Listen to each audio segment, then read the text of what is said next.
Hi everyone, here we've got Samsung Galaxy S10 Lite, and let me share with you how to change video resolution on this device. So first of all, let's enter the camera app, and since we are in the standard photo mode, we have to switch to the video. So let's tap on it, and if you can see this red circle inside the shutter button, it means that for sure you're on the video mode. Right now we can take a look at this option bar at the very top, and the second option from the right is the resolution. So let's tap on it, and here we've got actually 5 different options. So we've got FHD with 30 frames per second, which is right now applied, or the same option with 60 frames per second.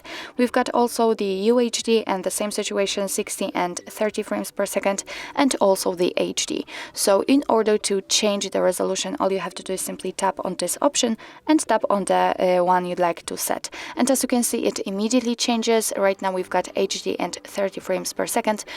We can check it right here. So it means that from now on, we will record videos in chosen resolution. So let me pick another one and the same situation. So actually that's all. This is how to change video resolution in your Samsung Galaxy S10 Lite. Thank you so much for watching. I hope that this video was helpful, and if it was, please hit the subscribe button and leave the thumbs up.